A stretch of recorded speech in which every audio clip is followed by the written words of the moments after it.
900만원 수입이 남는 건 굿이다.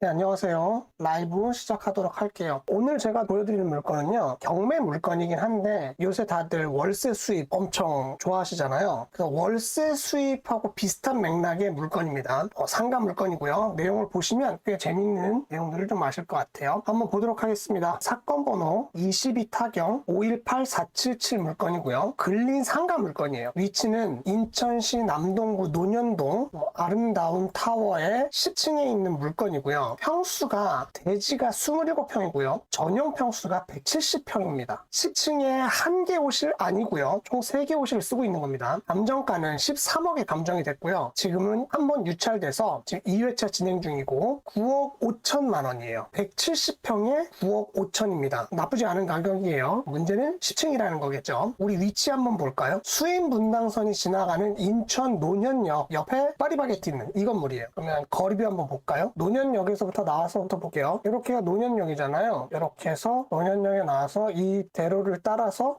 이렇게 지나가면 홈플러스 앞에 있는 이 건물입니다. 엄청 크죠? 이 건물의 10층인 거예요. 그러면 뭐 지하철에서 거리는 정말 가깝죠. 1번 출구에서 내리면 도보 2분, 거기에 170평, 평수가 엄청 크죠? 그러면 뭐 그걸 잘라서 한다는 생각을 가질 수도 있고 여러 가지 생각을 가질 수도 있을 건데, 오늘의 중요한 내용은 밑에 내려보면 나옵니다. 권리 분석 한번 해볼게요. 최초 근저당이 20년 1월 20일 신협에서 설정된 17억, 이게 말소 기준 권리가 되고요. 밑으로는 전부 다 소멸이 되는 그런 물건입니다. 그러면 이 말소 기준 권리랑 임차인하고 비교를 해봐야 되겠죠. 임차인은 지금 2명이 등재가 되어 있는데요. 한 명은 대항력이 없고요. 한 명은 대항력이 있는 걸로 되어 있습니다. 근데 보증금이 500만 원밖에 되지 않아요. 월세는 40만 원, 500만 원에 40만 원. 요건 조금 이상합니다. 그죠? 보증금 3억 5천에 월세를 150만 원 내고 있어요. 상가치고는 보증금이 꽤 크죠? 근데 대항력이 없어요. 대항력이 없기 때문에 인도명령 대상이고요. 권리금을 회수하는 게 쉽지는 않으실 거예요. 재계약을 해서 계속 유지를 하면서 본인이 챙겨갈 수 있다 그러면 좋은데, 그렇지 않다 그러면 권리금을 회수하기는 힘들 수 있습니다. 근데 제가 이 건물을 고른 이유는 뭐냐면요, 저희 회원님 중에 고시원을 운영하는 분이 계신 거는 많은 분들이 알고 계시고, 제 지인분들도 고시원을 하시는 분들이 요 근래에 많아졌단 말이에요. 내용을 쭉 내려보면 2종 근린생활시설이고요. 에코 땡땡땡 원룸텔로 이용 중입니다. 내가 이걸 낙찰받아서 이 고시원을 그대로 운영할 수 있지 않을까라는 생각을 해보실 필요가 있어요. 그러면 우리는 이제 이 고시원, 뭐 월세도 중요하죠. 이걸 털어냈을 때 내가 이 자리에 월세를 얼마 받을 수 있는지 조사하는 거는 당연히 해보셔야 되는 거고요. 이 사업을 내가 여기서 했을 때는 수익이 더 괜찮은가를 보셔야 되는데, 그러면 우리는 이걸 한번 찾아보는 겁니다. 오늘은 고시원에 대한 내용을 좀 많이 얘기를 해드리게 될 것 같은데, 그래서 에코와이드 원룸텔을 찾아보면요, 사진을 봐보실게요. 이런 식으로 되어 있습니다. 되게 깨끗한 그런 형태로 운영이 되고 있고요. 그럼 이제 우리는 방 개수가 몇 개인지, 고시원에서 원룸형이 있고 미니룸이라는 게 있는데 이런 것들에 따라서 가격이 바뀌거든요. 그래서 좀 더 찾아봤더니 중요한 내용은 대략 30만 원에서 55만 원 정도를 받은 것 같고요. 총 개수가 방 개수가 40개고 봤더니 샤워실이 40개가 있대요. 그럼 이 얘기는 뭐냐면 방마다 샤워실이 있다는 얘기죠. 쭉 자세한 내용들은 보시면 알 것 같고, 권리 분석에 문제가 없잖아요. 그리고 위치도 너무 좋았죠. 그럼 계산 한번 해봅시다. 저희 회원들 중에서 고시원 좀 궁금하신 분들은 따로 물어보세요, 저한테. 방 개수가 40개. 그러면 아까 전에 30만 원에서 55만 원 정도를 받을 수 있다고 했죠. 근데 아까 전에 사진을 얼핏 봤더니 요새하고는 안 맞는 약간 노후된 느낌이에요. 그럼 요새는 어떤 형태를 가냐면, 요새는 프리미엄 고시원이라 그래서 많이 신설이 되는 것들이 프리미엄 고시원이거든요. 요새는 이제 이런 식으로 돼요. 이런 식으로 완전 깨끗하고 설비도 다 갖춰져 있고 이런 식으로. 그래서 프리미엄 고시원에서 모든 서비스를 제공하면서 비용을 더 많이 받는 그런 형태를 하거든요. 제 생각에는 월세를 입실료라고 표현하죠. 입실료를 인테리어를 통해서 입실료를 50원 받을 수 있겠다. 프리미엄 고시원들은 대부분 다 보증금도 받습니다. 보증금도 받고 이사 나갈 때 청소비도 따로 받는 데들도 많아요. 그냥 계산해 볼게요. 50만 원 곱하기 40개. 그럼 얼마죠? 2천만 원. 그러면 우리는 낙찰을 받았으니까 임대료를 안 내잖아요. 그 대신 관리비를 내겠죠. 임장 가셔서 평당 관리비 확인하셔야 돼요. 평당 관리비가 우리 170평이니까 300 낸다 쳐볼게요. 300만 원 낸다 치고, 우리 유지해야 되잖아요. 전기세도 내야 되고 뭐 수도세도 내야 되고 뭐 기타 등등 내야 되겠죠. 유지 관리비, 뭐 인터넷 비용, 뭐 이런 것들 다 내야 되니까 350만 원. 더 들어가겠죠? 400만 원. 그리고 우리 내야 되는 거 뭐 있죠?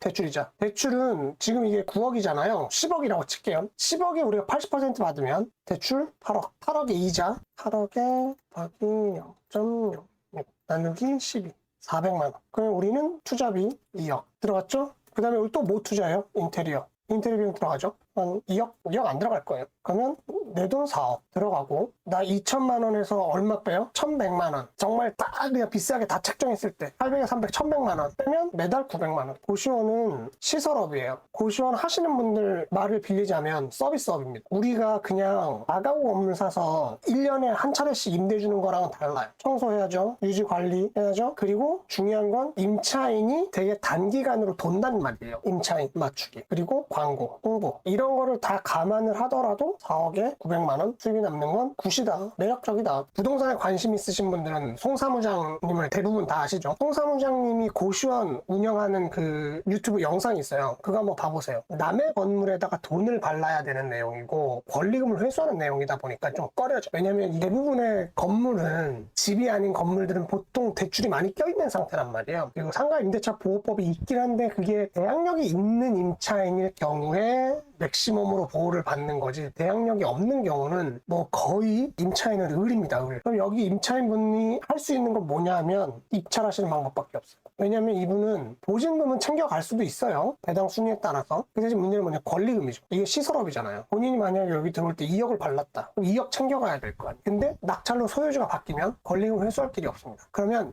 이걸 직접 운영하겠다는 사람이 낙찰을 받으면 임차인분은 되게 힘든 길을 가시게 될 거고요. 그냥 이걸 상가 목적으로 받으신 분이라 그러면 재계약을 하시겠죠. 물론 보증금은 다시 묻어야 되니까 어려움이 있겠지만 재계약을 하시면서 아마 월세를 좀 올려달라 하실 건데 이렇든 저렇든 임차인 입장에서는 되게 리스크가 있는 거예요. 그러니까 이 임차인분은 입찰하시는 방법 말고는 없어요. 그리고 또 하나가 있다 그러면 경매를 취하시키는 방법이에요. 경매를 넣은 채권자 채무관계를 바꾸고 그리고 저당권자를 본인 이름을 바꾸면서 경매를 취하시키는 방법이 있는데 여기 보면 금액이 꽤 커요. 취하는 어렵겠다. 요거 재밌어서 저는 요번 주에 요거 임장 갈 겁니다. 우리 조사해야 될 것 중에 가장 큰 게 뭐냐면 이게 평수가 크잖아요. 170평. 이게 전용 평수입니다. 그럼 분양 평수는 2배 정도 되겠죠. 350평 정도 되겠죠. 그럼 350평에 미납관리비가 얼마가 밀려 있는지도 확인해 보셔야 돼요. 인천에 있는 상가 물건인데 임차인이 그 안에서 고시원을 운영을 하는 물건이어서 재밌어서 가져와 봤고요. 고시원 같은 경우는 돈을 잘 빌려주지 않아요. 그래서 이런 걸 입찰하시기 전에 대출도 명확하게 확인해 보세요. 왜냐면 고시원이 전입신고가 안 되는 건 아니거든요. 그러다 보니까 요걸 반공개처럼 한단 말이에요. 입찰하시기 전에 조사 충분히 하시고 그리고 대출도 명확하게 확인하시고 그리고 입찰하시면 좋겠습니다.